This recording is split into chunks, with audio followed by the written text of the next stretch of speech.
Amazon FBA is not worth doing in 2020 if you're not willing to lose a lot of money up front and work really hard. But guess what, guys? This hasn't changed. It was the same thing in 2019, 2018, 2017. It's gonna be the same thing in 2020 and 2021. If you're not willing to put in the work to make your product look different or put in the work to find the right niche, and you're not willing to lose a lot of money in the upfront so that you could rank high in the keywords, well then guess what? It's just not gonna work for you, and it would have never worked for you ever. Now I know a lot of you guys are gonna say, yeah, but I shouldn't jump into it because Amazon's more saturated than it's ever been. Right now there are 5 million sellers on Amazon. There are 4,000 sellers joining every day. But the flip side of that is 50% of e-commerce sales come on Amazon. There are over 200,000 sellers that are third party, just like me or you would be, that make over $100,000 a year. And more searches than ever, more purchases than ever are happening on Amazon. So guess what? You guys wanna focus on the negative. I wanna focus on the positive and say there's still a ton of opportunity here. We're just gonna have to work a little bit harder, but that's fine. That's a barrier to entry right there. How hard are you willing to work? How much money are you willing to lose? How much time are you willing to put in and see no fruit bear from your investment? These are all positive things. I think these are all great barriers to entry. If you guys are willing to put in the work up front and you guys are willing to lose some money, this is an amazing opportunity. Let me tell you about it. So the way that I see it, your future on Amazon is gonna depend on two things. One, what product you choose to sell. And then two, how much money you're willing to lose in the upfront and how much investment you're willing to put into this. The main thing is that you need to choose your product right up front. You guys don't want to make the same mistake that I made and choose something that's seasonal. I chose to sell flower pots and wall planters, so I can do one of two things here. One, I realize it's seasonal and I could just pack this up, get rid of this inventory, say whatever, I lost this money. Or I can look at it totally different. As you guys could tell right now, it's January 22nd, so it's the middle of the winter. 50% of the United States, it's 20 degrees outside. It's 20 degrees where I am. I'm in North Carolina, which is pretty south, and I'm wearing a sweatshirt. I wore a winter jacket to go to Starbucks this morning. Nobody's buying wall planters, nobody's buying flower pots. Maybe people in California and Florida are, Texas maybe, but other than that, nobody's buying this stuff. But instead of looking at that as a negative, I chose to flip it on its head and look at it as a positive because nobody's buying it right now, so it's gonna be easier for me to rank within this niche right now. So that's what I'm doing. I'm losing a ton of money right now, but I have a really good feeling that April, May, June, July, August, September, I'm gonna be able to recoup all the money that I had lost because I'm gonna have a great product, great reviews that's really ranking. But what did that require for me? And this is gonna be the theme of this video. I put in the work up front and I lost some money up front to be able to make a ton of money on the back end. That being said, another thing I would suggest that you guys do is make sure you spend 90% of your time selling on Amazon should be assessing the opportunity that you're about to go into. Is this a good niche? Are there a ton of sellers with a ton of reviews? Is there a lot of search volume for this? How many reviews do I need on my product? How many products do I have to sell a day, a week, a month in order to be able to rank in the top for my keywords here? Are there a lot of keywords? Is it seasonal? You guys need to look at all of these things, and what I really suggest you guys do, don't just jump into the first niche that you find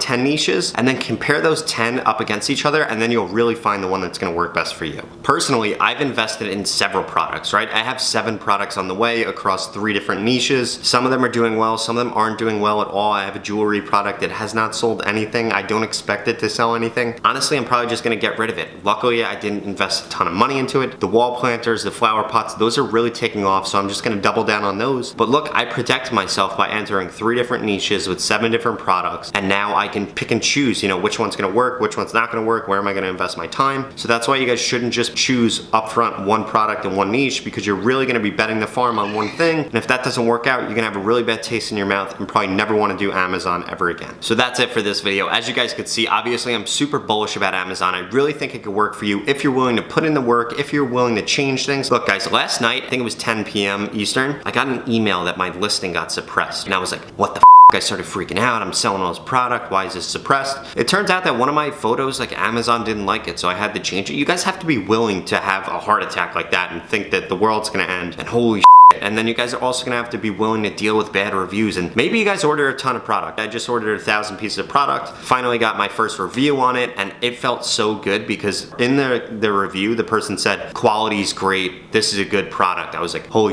shit, thank God, because honestly, I didn't order a sample of it, which I would recommend you guys do order a sample. I didn't order a sample. The quality was good. It looked good in the photos and the videos, so I was like, whatever. It's 1 of 7 products, let's just move forward with it. But luckily, the quality is good. This may be an issue that you guys have to fix, right? You guys may have a great looking product, great utility to it, but the manufacturing might suck. You guys might have to find a different manufacturer and just cut your losses on a load of inventory. But nevertheless, if you guys want to learn more about selling on Amazon, I really recommend that you guys subscribe to my channel.